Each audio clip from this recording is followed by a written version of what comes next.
Welcome to Off Screen. Let's get cinematic on your couch, obviously. I'm Becks Perfect. I'm Van Connor, and, well, more cinematic fun as always this week. In fact, both of our films this week are actually in cinemas, I think, both of our new releases. They are, but the question is do you actually want to go to the cinema right now? Films are in cinemas, but are the audiences necessarily? And I would argue these aren't really like too high-profile enough releases this week to really entice people straight back into cinema. Yeah, I'm surprised that these don't have a streaming option as well for them. They may well do in time, maybe. Interestingly enough, both are currently streamable in the US. One of them freely as well. Really? So, should we start with Super Intelligence? Yeah, okay. So this is a movie that stars the ever-likeable Melissa McCarthy. She plays a character called Carol, who is probably one of your most average people in the world. She kind of has multiple jobs. She kind of gets up. She lives on her own. She hasn't really got a partner. She's after the next job.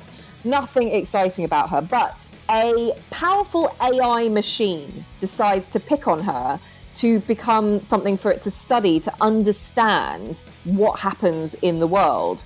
And there's a bigger kind of concept at bay with this particular AI machine. And obviously it leads to something much more sinister, shall we say. But maybe it's up to Carol to see whether or not she can save the world. Carol, I am a technological superintelligence. I can control every dollar and every machine on the planet. I know that voice. Is this James Corden? I'm not James Corden, Carol. My analysis showed that hearing James Corden's voice would calm you. You sent an email to James Corden claiming to be the president of Corden's Wardens. That was a tough night for me. Oh, boy. I was always thinking if the end of the world through superintelligence was near, it would be coming in the voice of James Corden. I think the end of the world is brought about by... Do you know what? Fair enough. Yeah. Think about it. That's absolutely fine. Because he's in everything else. Why not? Oh, he really is. I'm really sick of the same James Corden voice on everything. Well, do you know what voice I miss? I miss the voice of Stephen Fry when he narrated everything. When he was cast as the narrator of The Hitchhiker's Guide to the Galaxy in 2005 movie, I was overjoyed because it was just the best casting in the world ever. Yeah. The trailer that he actually narrates, the mechanics of the movie trailer for that, is still one of the all-timers. But no, not James Corden, obviously. Oh, it's just... Anyway, look, I'm going to put my sentiments towards James Corden aside. I think the issue that I've got with him is that I know every little... Like, he was in The Prom last week on Netflix, and, you know, we covered and things. And it was just like, he is just playing him. It's the easiest money anyone could ever earn. And I can just only imagine how much he's taking away from all this, which is really frustrating. Well, I mean, you can argue that that's the case with so many of our, our regular performers now. I mean, does Kevin Hart really ever actually play a character anymore, or does he just simply show up and play whichever archetypical take on Kevin Hart we're doing that week? Which trope are we adding to Kevin Hart's routine this week?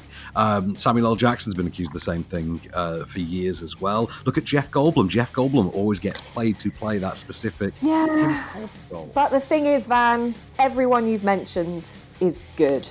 I was just going to say, everyone I've mentioned is not James Corden. Yeah.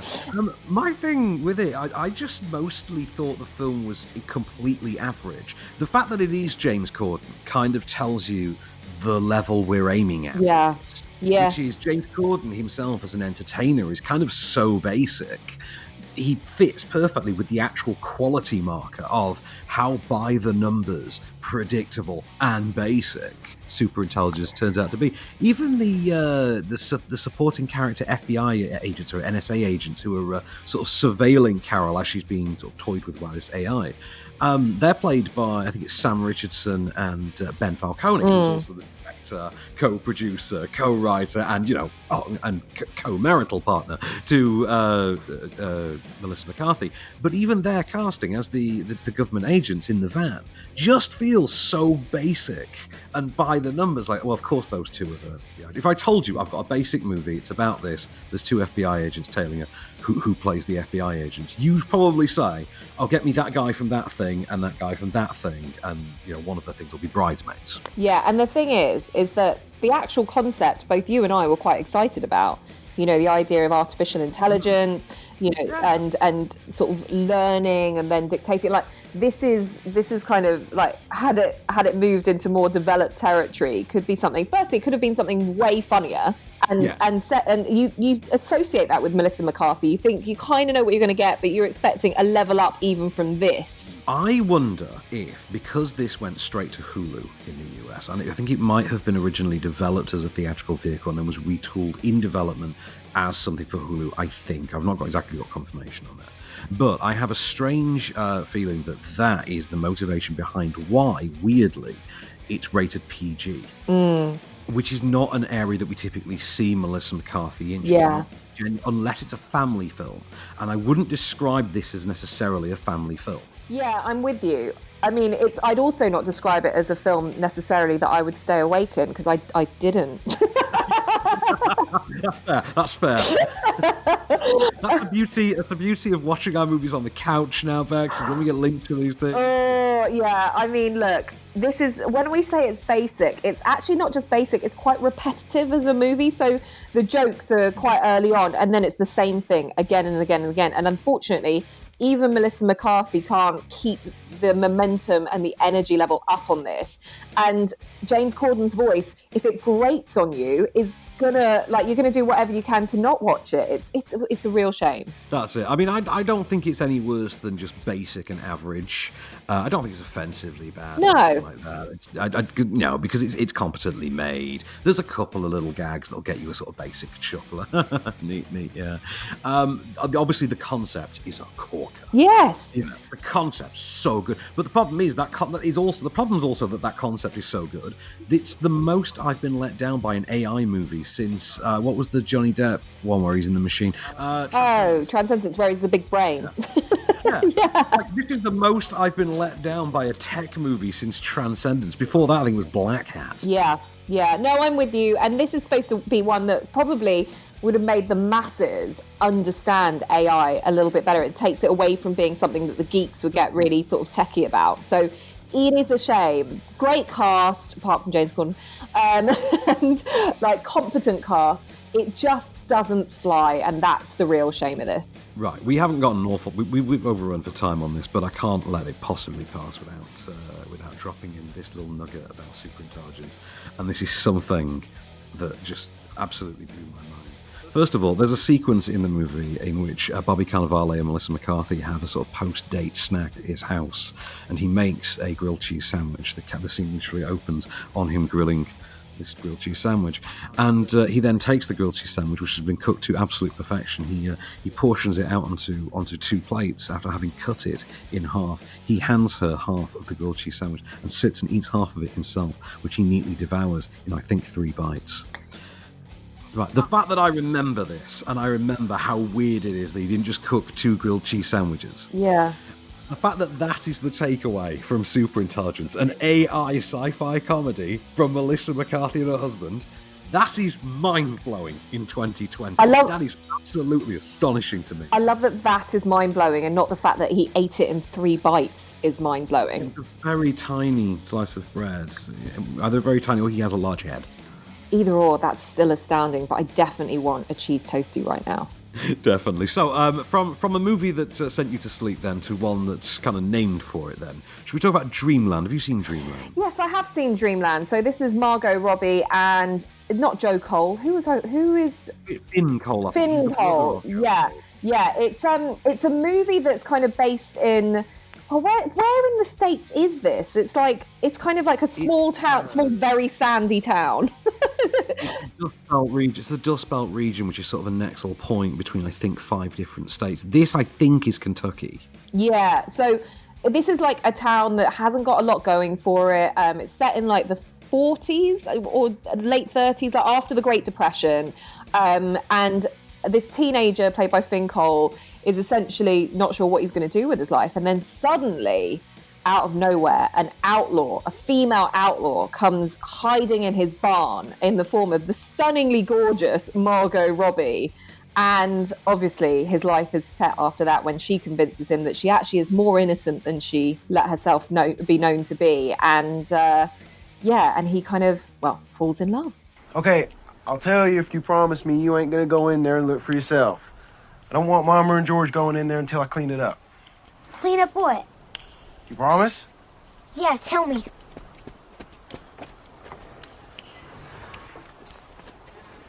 Two dead dogs, lying there with their blood and their guts all in the dirt.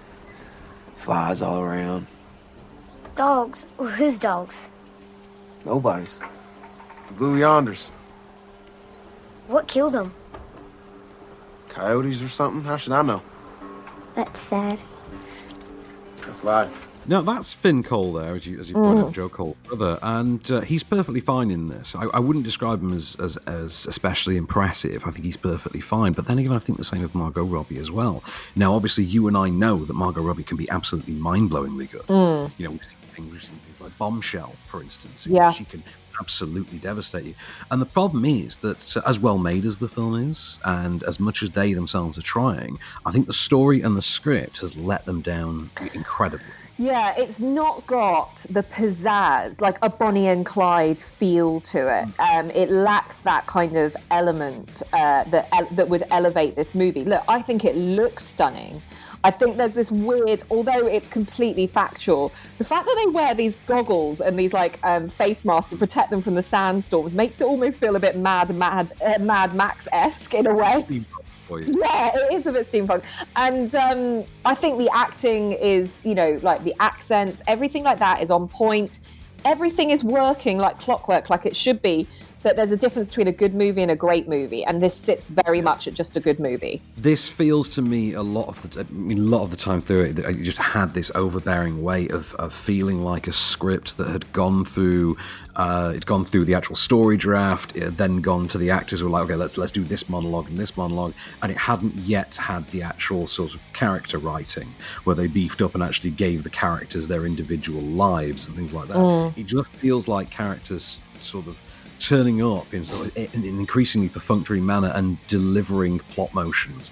Okay, now we're going to talk about our feelings for 15 minutes whilst we, float in this, whilst we skinny dip, and then we're going to do this. It felt very hollow. Yeah. It needed to. The performative stuff was there. The problem is the characters weren't.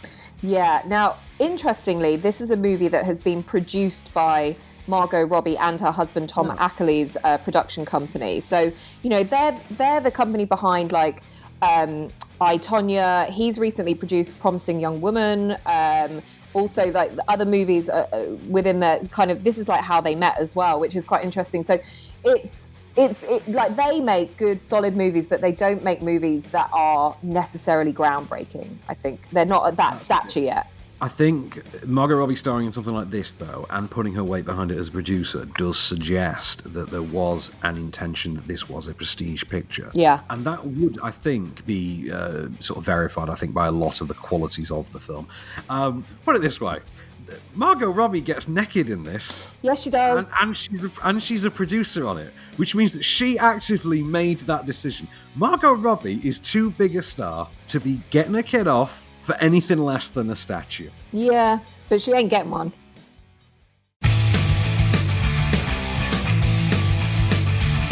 Welcome back to Off Screen, and keeping you firmly on the couch for cinema that you don't even particularly have to even press play on. You just turn the channel over at the right time. If you time it just right, you hit the start of the movie. We call it Freeview. So, movies on Freeview this week, Miss Perfect. Oh, this one takes me back, actually, with you, to our very first Oscar night together. Yes. In, I think, 2018. Was that 2018, I think?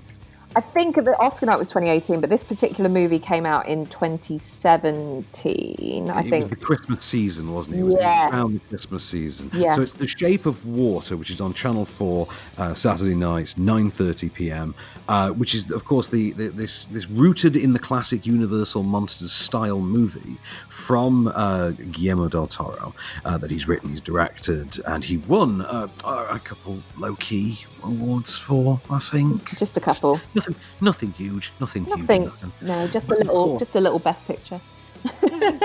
one of them BPs that goes around, Yeah. And it is this grand romantic gothic horror drama starring Doug Jones as effectively the creature from the Black Lagoon, who is being experimented on in a Cold War era US government lab and falls in love with a mute janitor. If you look at this, look. Some of the best minds in the country peeing all over the floor in this here facility. There's pee freckles on the ceiling now. How they get it up there? Just how big a target do they need, you figure? They get enough practice, that's for sure.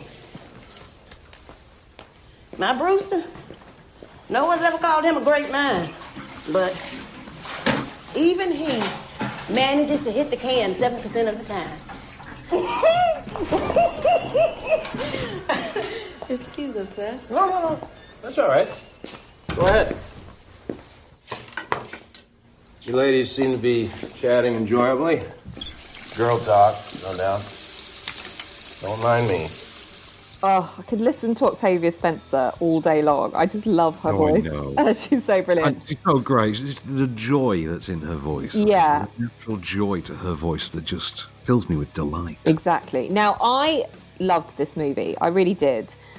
I think for everything that it encompasses as a whole, it was a worthy winner of the Best Picture. But I do have to say, there were so many eye rolls when this won from people, because they were like it's like, I don't know what I can't remember what else was out that year that people wanted to win over Shape of Water, but like lots of people hadn't really seen it in the UK, and you know, it wasn't really that big kind of movie that everyone had rushed to the cinema to see. It wasn't it wasn't that. There was the following year was the Moonlight La La Land one. Yeah, it was a whole different debacle. But I just think it was one of those films that I think critics like ourselves loved it, appreciated it.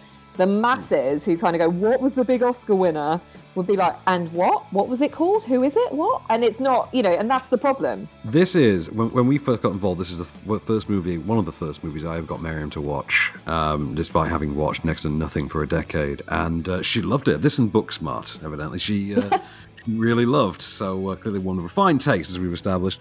I think this is a tremendous film. I think the love and adulation it shows for the classic Universal Monsters era in particular, I think, and 50s B movies, relevant kind of things that would have been the B movies at the time the film is set, I think are absolutely tremendous. But I do agree with you. There is an element with the Shape of Water being the Best Picture winner, that it's giving it to an outright, fantasy horror film, and the Academy has always kind of shied away from that. Even Silence of the Lambs, which, as my friend Wilson has said on many an occasion, is a horror movie. Yeah, and that won Best Picture. And they had to kind of dress it up as a thriller instead. That was how they always packaged the Silence of the Lambs as a thriller rather than a horror movie, for this reason of saving face for the Academy. I think The Shape of Water, though, needs to be regarded as a sort of horror romance. Which yes, I think it's tremendous. I think Doug Jones should have been nominated for an Academy Award for his performance, because he is a very, very underrated performer. He's currently on Star Trek Discovery now, and I actually want to watch this again. I think it's a genuinely brilliant film. Yeah, but I do think it is for a specific audience, those who may have grown up watching like the black and white B movies like Creature of the Black Lagoon, the Thing, all that kind of stuff. There's, it's of that genre and that nostalgia that will come flooding back watching this on a more modern setting. Anyway, that is available for you guys to enjoy and watch at your leisure on Saturday at 9:30 p.m. on Channel 4. And moving next, you couldn't get more different. From the beauty of The Shape of Water to and actually I have to say, and from the mind-boggling effects of The Shape of Water through to, well, don't shake your head at me, to something that isn't as mind-boggling, although it does desperately try to be. It is Channel 5, 9 p.m. on Sunday. Geostorm. I mean, you're dissing this film for effect. Have you seen Gerard Butler's face in this movie? This is the one where he's That's what I'm talking about. Pollen.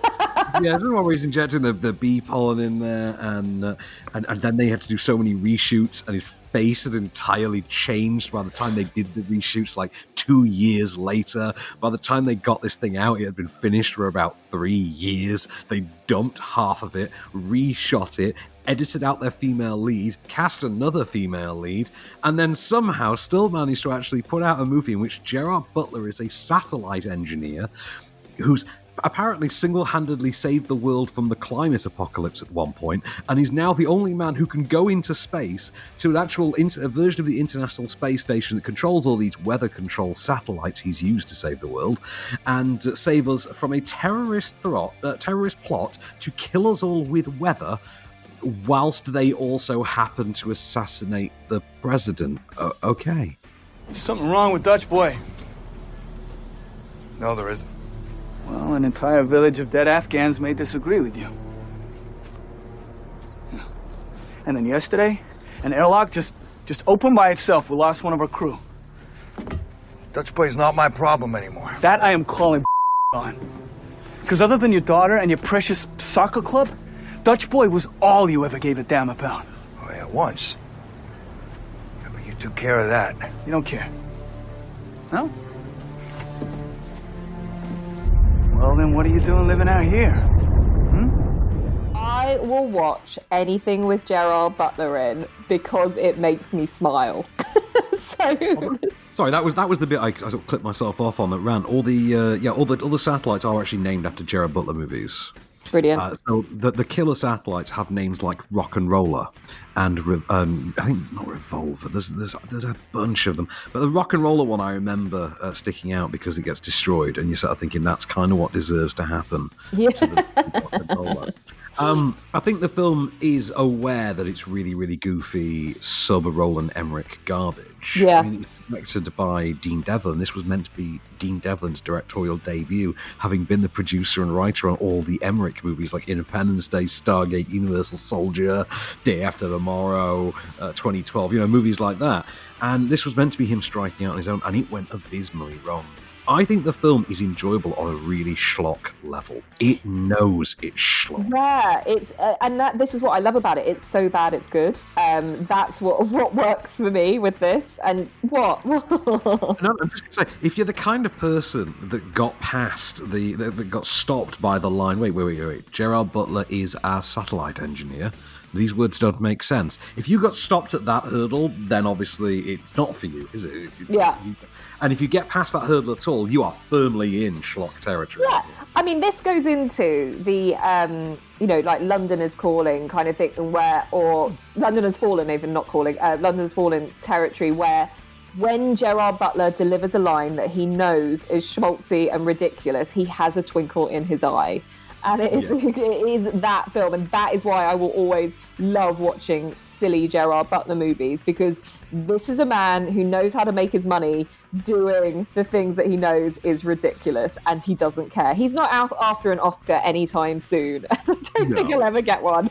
But he's like, you know what? I'm going to have a damn good time whilst I'm at it, and I think you guys can too. So that is Geostorm, Channel 5, Sunday, 9 p.m. Just something to just ease in the Monday blues, I think, is by watching that. So, here we go. What have we got coming up next? So on Monday, this is something a bit more light and gentle, but with a bit of wit and acerbic sharpness to kick off the week at the same time. So The Lady in the Van is showing on BBC 4 Monday night at 9 p.m. So this is an adaptation of Alex Bennett's, is it his memoir and a play? Yes, I think so. Alan Bennett. Alan Bennett, yeah. Did I say Aaron Bennett? You said Alex Bennett. Alex Bennett. Sorry, no, it's because Alex Jennings plays Alan Bennett. Yes. So I get the two interchanged. I don't confuse Maggie Smith, though, who, of course, plays the lady in the van, who he allows to live in a van on his driveway for reasons of her personal safety and the local council, etc. So this is apparently something that really happened to Alan Bennett and is about his relationship with... Well, it's Maggie Smith playing her, so it goes without saying that she's the ultimate curmudgeon.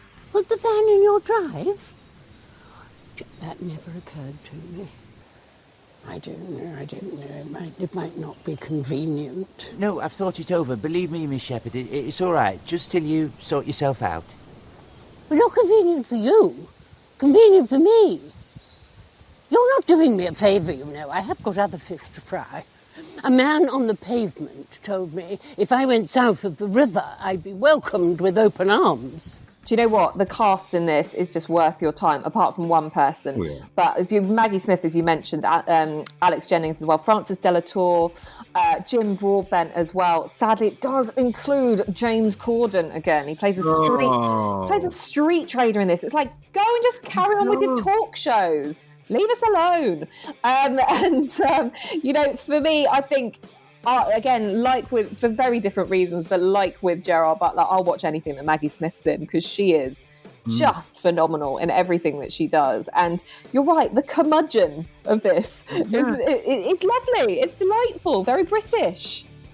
And the best part is my childhood next door neighbour is in this movie. Really? He's let's just say he's a man in a black suit towards the end of the film. That's all I'll say. I did check the credits, and he is listed as smiling, insert job title here, which is a great role to have. I got to come out the screening and text her. It was fun. But no, I really like the Lady in the Van. I think it's a really sweet movie. I think Maggie Smith plays it to absolute perfection, and I like Alex Jennings as Alan Bennett.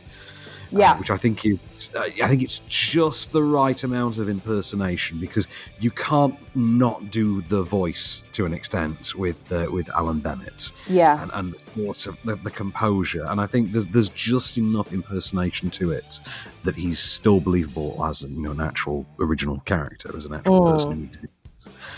So I would definitely check that out. So BBC 4 Monday night 9 p.m. The Lady in the Van with Maggie Smith. Start your week in style. And now it's time for a segment we like to call Off Screen Pays the Bills. Hi, Becks. Oh, hi, Van. Oh, yeah, sorry. I am just in one of those moods when you have something really great to eat, it just puts you in a really good mood for the day. Alas, I only had an omelette for breakfast. I tell you, speaking of eating right, I'll tell you who's been having a great time is the love of my life, is currently enjoying a Green Chef. Box. She's been enjoying that. So she's based in the US, obviously I'm based here. Currently kept apart, so I wasn't allowed to try this. She got to try it, not me. Lucky lady. So I have her culinary grade to go off of, and I can tell you she is very discerning. So Green Chef is a USDA certified organic company. And then the whole premise is to make eating sort of easy and affordable with plans for every kind of lifestyle. So there's different tiers and things. So what you do is you go on, you create an account with them, and they let you choose from this selection of easy to follow recipe stuff. It's basically a cardboard box that comes with individual meal packs in, like the ingredients. And you cook them based exactly on the recipe that's in the card. So the instructions are like step by step. They have photos and things like that. And you can try new things every week. You can alter your meal plans. You can try different things when you decide you're tired of, for instance, cauliflower, which I definitely am after the past month. I've had so much cauliflower rice. Oh, never again for me, please. But however, one of the things that Miriam got to try was she got to try this Caribbean cauliflower bowl. Ooh. Which even I, given how sick I am of cauliflower, I was desperate to try. Wow. Also, a portobello steak salad. I hate mushrooms, but I want that in me. That sounds and looks incredible. That was the other thing. I'm salivating. Apparently, it didn't take her very long to make the recipes. It took her like 15 minutes at most to make most of these recipes she had. But they even looked exactly like they were in the picture, which is a big thing for me because I'm very shallow. Yeah, I'm with you. And do you know what? I'm not a great chef. I don't enjoy cooking that much. But when it's simple, it's laid out for me. I know what I'm going to get and I know what I'm going to make and it's going to look good. Even I can impress myself with that. Exactly. So all the ingredients come pre-measured, perfectly portioned, prepped for you already. It's a completely sustainable meal kit as well. So it offsets like 100% of its carbon emissions with every box or the equivalent. It's convenient. Nice. It's relatively well priced, and it is also quite environmentally conscious, which I approve of wholeheartedly. And the best bit of all is you can get $80 off in the US simply by going to greenchef.com/offscreen80. That's offscreen80, and use the code offscreen80 to get $80 off, including free shipping.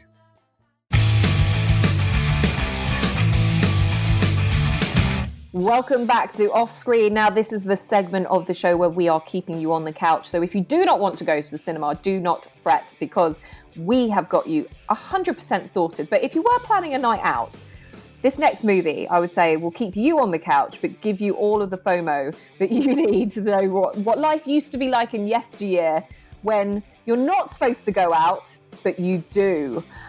This is a royal night out, which is on Channel 5, 11:10 p.m. in fact on Tuesday, which is a bit late for something like this.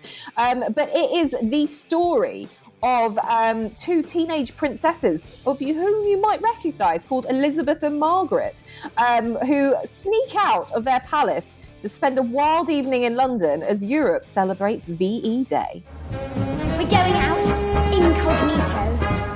Does the tiara rather give the game away? Yes. Thanks, Mickey. What a stunner. Et moi? Beautiful.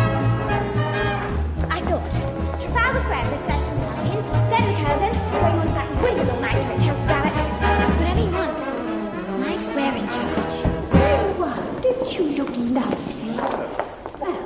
Well, Captain Price and Lieutenant Burridge from the guards at Chelsea Barracks will be your chaperones. Chaperone? Yep, never really thought I'd be this much of a fan about a movie that literally centres around the idea of the Queen going out on the lash. But that is effectively what this movie is about. The big success of the film, I mean, first of all, it's got a tremendous cast. Rupert Everett plays the king. You know, the king from the King's Speech is Rupert Everett in this version. Emily Watson is, Queen Mum. And then as the young princesses, first of all, you've got Sarah Gadon as Elizabeth. And she's arguably the lead. It's arguably her movie. Yeah. And it's mainly about her having this romance with Jack Rayner, who's like a fighter pilot that she meets along the way on the night. And but the breakout star and the selling point of the whole movie for me is Belle Powley. Yeah. Margaret. And obviously we've both been fans of The Morning Show. Yeah.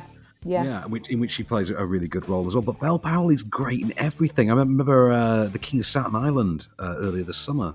Yeah, she was very good in that, I thought. But tremendous in this. She makes a hell of a comedic impression. She is an absolute scene stealer, and she plays it really broadly as well. But it's still believable. I think she's absolutely the reason to see it is Belle Powley. Yeah, but I love the concept of this. Like, we don't know if this actually happened or not, do we? We're not sure. I doubt it, but I like to dream that, the Queenie. I don't think Queenie's ever been out on the slosh. You know what I mean? Oh, come on. Don't you watch The Crown? Actually, she's never on the slosh in The Crown. She's such the stiff upper lip on that. Doesn't she make her own gin now or something, the Queen? Isn't that a thing? Oh my God, I love her more if she does. I've no idea. I think she's making her own gin. I remember seeing a headline about it or something. Really? I'm not sure. Look, this is firmly on my watch list for this week because I haven't seen this, but I am so intrigued by it. And I love the idea of just thinking I know what goes on in the royal family. It's why I love The Crown so much. And I just think I would love to think that this was true. And it just gives another sort of dimension to the royal family, which is obviously a monarchy that is loved all over the world. So, particularly, I think this film particularly did well in Asia, like in Japan and in China and stuff. So, let's say I'm going to go and watch this one. So it's on late. I'm going to press record on it. Tuesday, Channel 5, 11:10 p.m. A royal night out. Definitely one to watch if you're just intrigued by the royal family in general. Now, moving on to Wednesday, we're going to keep it royal. And we're going from the daughters to the dad now. That's absolutely done. We're going back in time through their father, effectively. Yes, and we're also going back in time in terms of when these movies were made. So from 2015 on A Royal Night Out back to, I can't believe this is 10 years old already, The King's Speech. 2010. Now, this is playing on BBC Two. Of course, it's on BBC Two at 9 p.m. on Wednesday night. This is the movie that gave Colin Firth his Oscar. So he plays George VI, who tries to overcome his stammering problem with the help of his speech therapist, played by the brilliant Geoffrey Rush, who plays Lionel Logue, and basically makes himself the king that we need to lead the country through World War II. Why do you stammer so much more with David than you ever do with me? Because you're bloody well paid to listen. Bertie, I'm not a geisha girl. Stop trying to be so bloody clever. What is it about David that stops you speaking? What is it about you that bloody well makes you want to go on about him the whole bloody time? Vulgar but fluent. You don't stammer when you swear. No, bugger off. Is that the best you can do? Well, bloody bugger to you, you beastly public school prig could do better than that. I love this movie so much, and I think the thing that always surprised me when it came out, and people were talking about it, was I don't think anyone was really talking about how hilarious it was. Like, it was funny. Yeah. It was a serious film, but it wasn't afraid to have a laugh, and it had quite a few. Like, there were far more in the way of comedic material in there than I would have expected for how it was built up and how it was marketed. I think it's a very charming film for Colin Firth and Jeffrey Rush, though. I'm trying to remember who plays Edward in this version. Edward? Good question. Is it Guy Pearce? Is it Guy Pearce in this one? Yes, Edward's the Duke of Windsor, right? I think so. I don't know my royals. I know. The Crown. Well, I think it is Guy Pearce in this. I remember, if this is the Guy Pearce one, I remember Guy Pearce is really good in it as Edward. Yeah, I think that is. And you know what? Helena Bonham Carter, she's the Queen Mum in this, isn't she? She's great in this, isn't she? She's quite good as well. Yeah, she's brilliant. We've also got Derek Jacobi in there. I think. Derek Jacobi. Yeah, brilliant. Michael Gambon. I mean, Timothy Spall. You know, you are looking left, right, and centre at every single great thespian from this little island that we live on. That's it. And they're not even in particularly huge roles. Some of them are in quite minor roles, but it's just that good a movie. Let's move on then to, you can see that Wednesday night, BBC Two, 9 p.m. So from the daughters on Tuesday night, down up to the dad on Wednesday night for your royal pickings for this week. Keeping it London-based in the meanwhile, though, Thursday night, 5-star, 9 p.m. We've talked about this many a time. Our love for the franchise is known far and wide. Let's talk about London Has Fallen. Oh, my goodness. I mean, I said it before, I could watch Gerard Butler all day, but especially when he plays Mike, the Secret Service agent who's got to find a way to escape with his team when a terrorist attacks all the world leaders in attending the funeral of the British Prime Minister. There was no chatter on this. None. Something of this magnitude, it took years to plan, and we had days. It's a bloodbath. How did they do this, Mike? They only have to get it right once. Today they got it right way more than that.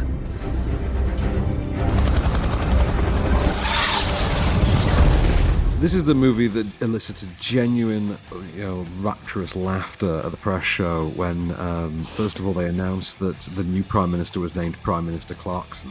Yeah. Everybody chuckled. And then there was a bit in which the newsreader says all of London's known landmarks have been destroyed. And it's the use of the word known. just boggles. It just baffles the mind. Like, all the known landmarks have been... Okay, fair enough. Yeah. I mean, everyone is taking the mick with this movie, and it's so brilliant for it. It's just, I love it. I love this franchise, as you say, just so much. I just cannot wrap my head around, because first of all, the movie's filmed in Bulgaria. Right? Yeah. It means they've had to dress up like city streets of Bulgaria with branches of Pret.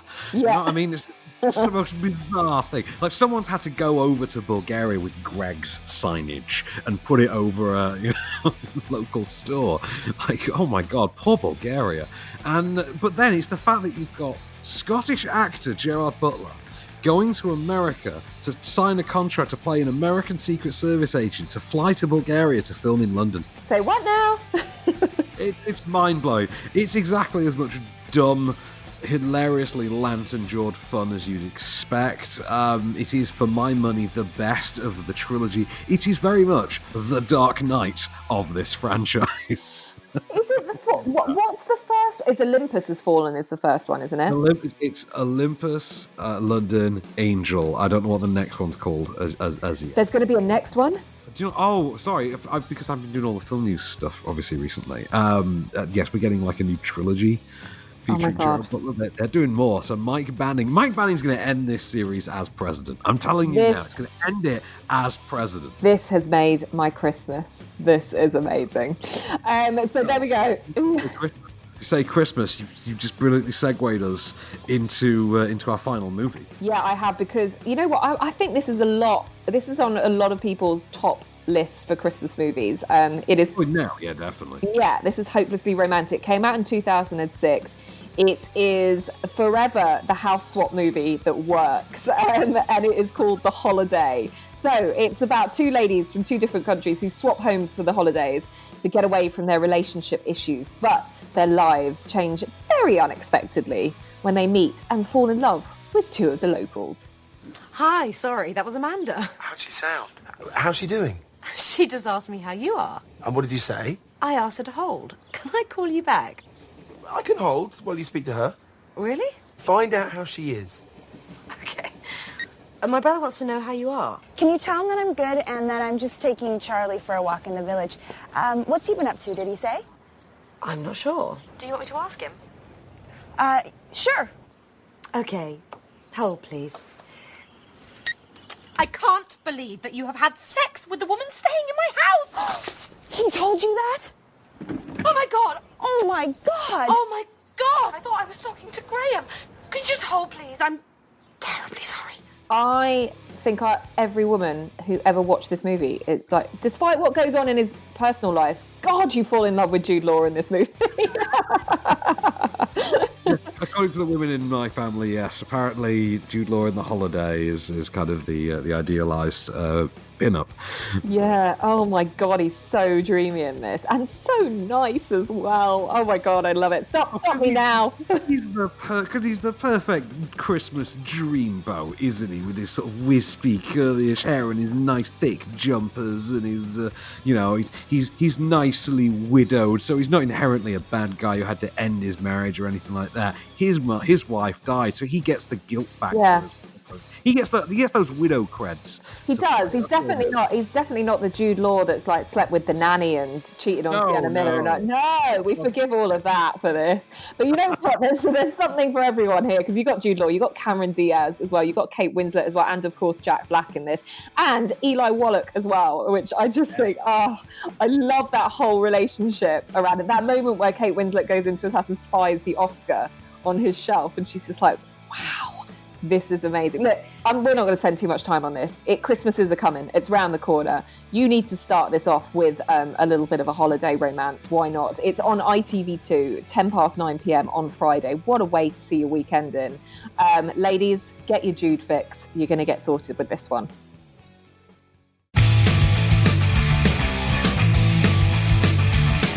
Welcome back to Off Screen for one last ride. We're going to take you through the perilous shop aisles that used to be of DVD and Blu-ray. God, I miss video stores. And onto the newfangled platforms known as streaming. So on DVD and Blu-ray this coming Monday, the 14th. Miss Perfect. It's about time, isn't it, for Tenet to come out?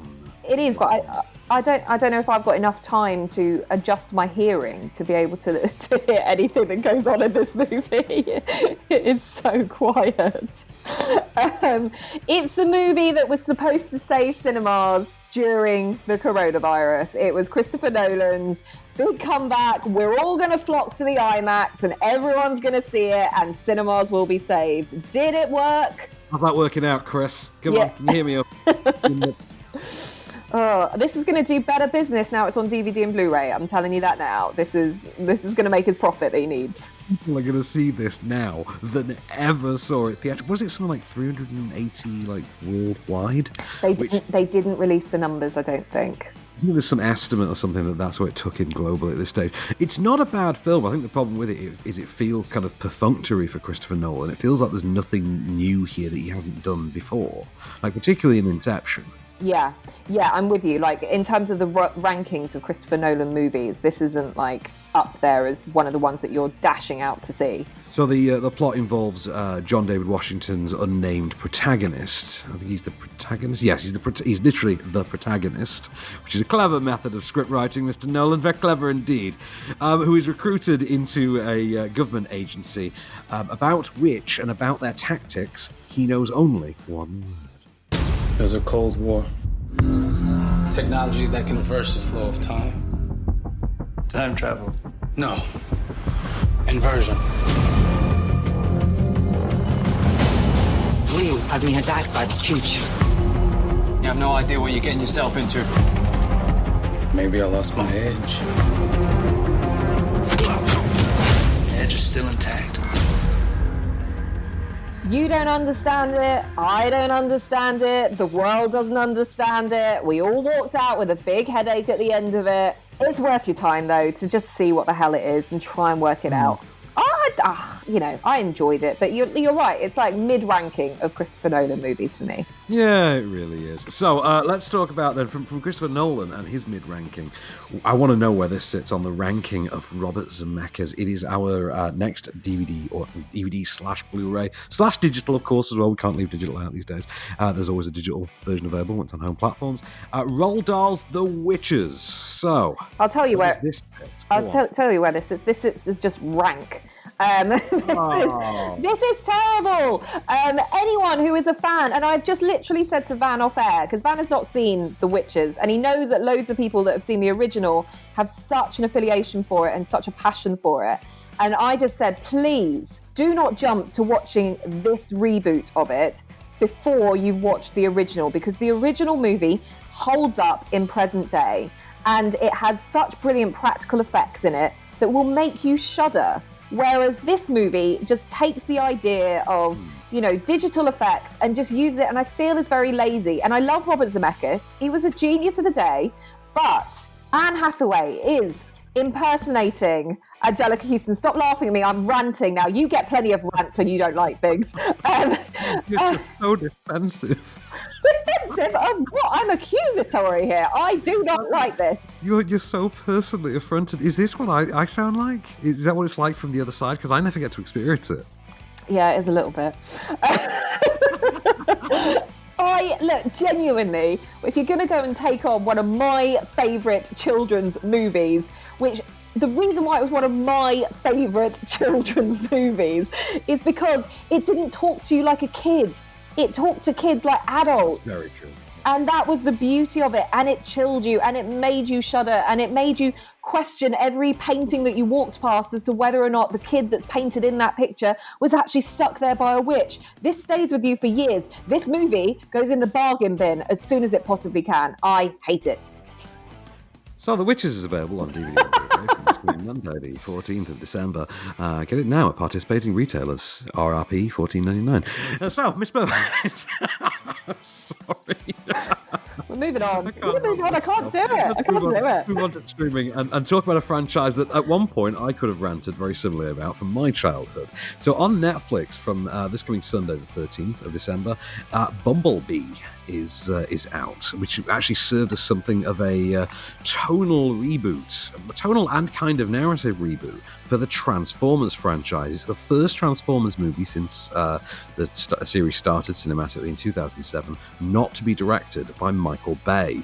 This is directed by Travis Knight, who gave us Kubo and the Two Strings. It's very much styled on classic Spielbergian Amblin kind of movies from the 80s. It stars Haley Steinfeld as a sort of rebellious teenage girl mechanic in a sort of divorced family rocked by divorce, and now the new overbearing mom's boyfriend type figure in her life. She's got an annoying younger brother. She gets a scrap car, happens to be a certain yellow beetle, and discovers it is in fact the alien robot Bumblebee, the Autobot, who is the last survivor of a devastating attack on the planet Cybertron, and it is the US military and the evil Decepticons basically descending down upon our mechanic character Charlie and her new alien friend. Get out and move away from the vehicle. Stay cool, B.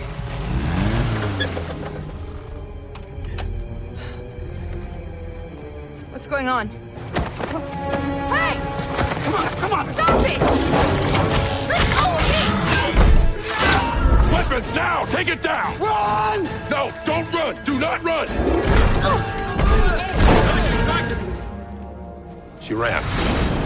I love that you mentioned Spielberg and Amblin in this because I think this was the biggest surprise when I watched it, was that, one of the things that Amblin does really well with its movies is that no matter what the non-human character is in it, it makes you really emotive about it. And that's exactly what they do with Bumblebee in this. And all the 80s throwbacks, the feel, the grading of the film, visuals. Yeah, the visuals, everything is tuned, and it's that attention to detail that I think, you know, he had to make his mark, Travis Knight, away from Michael Bay. There was a lot of expectations. And to be fair, the very first Transformers movie did exactly what we wanted it to do in terms of throwing us back to that nostalgia. And this does it really well again, but in a totally different way. If you're not a massive fan of Transformers, I don't think it matters. This is a story about a girl and a robot at the end of the day. It is. It's quite broad in its appeal as well, but also it's, like I say, it serves as kind of a reboot, as in you don't really need to have seen anything. You kind of get the origin story with this one that you're only told about in the 2007 one, but I think it's a really good movie. I can't wait to see what sequels might come from this. I'd like to see more of Haley Steinfeld in there as well. Yeah, she's great. On to the following day, Monday 14th on Netflix. I've not seen this one. I'm really looking forward to it. This got released in sort of limited theatrical, I think, when we were first coming out of lockdown. It's Blackwater Abyss, which is an Australian movie starring, I think it's Luke Mitchell from Agents of S.H.I.E.L.D. And it's effectively, it's kind of a sequel, but also a standalone movie to Blackwater. It's a killer crocodile movie. It looks quite graphic and extreme, kind of thing I love, like a throwaway kind of 100-minute creature feature, but, you know, with like CG alligators coming after, like, you know, always too stupid for their own good teenagers. Like, I'm on board for that. Yeah. So we can look forward to that on Monday on Netflix. And on Prime, on Amazon Prime, on Tuesday the 15th, not one, not two, but three. Well, I can't say they're all great sci-fi. No, the first one's great. The first one's a great sci-fi movie. The second two exist. So the Matrix trilogy is, of course, on Amazon Prime. The Matrix trilogy. How much do you love the Matrix? Oh my God! Do you know what? I loved it so much that I went into my local Blockbusters and asked them if I could have the Keanu Reeves cardboard stand. Standee? Yeah. Standee? I had it, yeah. It was amazing. It acted as some weird shelves that I had in my room. I love this. And another little bit of trivia was that I was in Sydney, where they obviously filmed Matrix, when the second film came out. And I went and watched it there, having just gone past all the landmarks, like where the girl in the red dress is and all that kind of stuff, and then was thoroughly disappointed by the second movie. So, yeah. I think a lot of sane people were thoroughly disappointed by the second movie. I think the third slightly redeems it, but I call that Pirates of the Caribbean formula for both.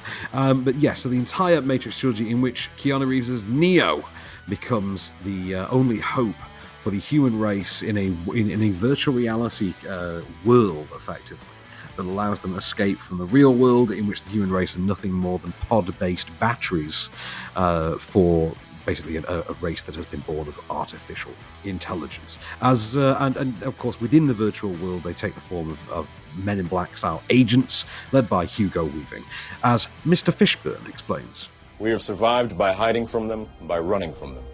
But they are the gatekeepers. They are guarding all the doors, they are holding all the keys, which means that sooner or later, someone is going to have to fight them. Someone. I won't lie to you, Neo. Every single man or woman who has stood their ground, everyone who has fought an agent has died. But where they have failed, you will succeed. Why? I've seen an agent punch through a concrete wall. Men have emptied entire clips at them and hit nothing but air. Yet their strength and their speed are still based in a world that is built on rules. Because of that, they will never be as strong or as fast as you can be. What are you trying to tell me? That I can dodge bullets? No, Neo. I'm trying to tell you that when you're ready, you won't have to. I'd be really interested to see how particularly the first movie holds up all these years later, because I haven't watched it in a good 15 years, if not longer. So, yeah, I'm intrigued by this. This will be on my list for sure.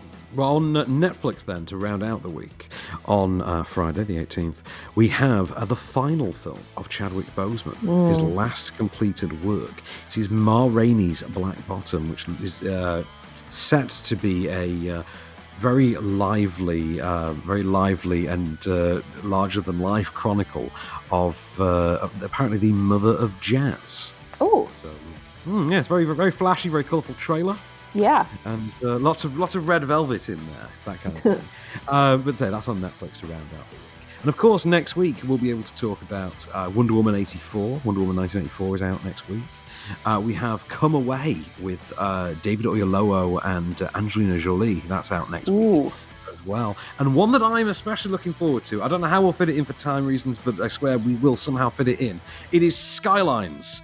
The 3 in Skylines is a number 3. It is the 3rd in the Skylines trilogy that was never meant to be. I can't wait because the first was crap, and the second one, which I thought was a direct-to-video thing, starred Frank Grillo, and it absolutely blew me away. So I'm very much looking forward to the third. I've never heard of it. Oh, well, I suggest we rewatch them all, but no, I'm kidding. We'll never ever rewatch the first one. But we shall find out how Liam McDonald has fared with the trilogy closer this time next week. So yeah, I'd say it's a pretty good week. I think it's a pretty good week. It's not a very festive week, but not very festive. We got the holiday in there. The holiday's in there. Well, yeah, we do. But yeah, okay. So no, I like that. I think my picks this week are going to be everything to do with Gerard Butler. Fair enough. I think my pick for the week, I think, would be Bumblebee. I think that might be. Oh no, Geostorm. Everyone should watch Geostorm. So I think we've settled on Gerard Butler together then. I think. Yeah, Gerard Butler, and maybe a bit of a royal night out as well. But listen, that is another action-packed week here at Offscreen for you. We'll be back again next week with more movies, not just to keep you on the couch now. We're easing out of this, back into the cinema if you dare. So we'll be back with the big one, which is Wonder Woman 1984. But for now, we'll leave you with all of these goodies. My name has been Becks Perfect. I've been Van Connor, and we shall return.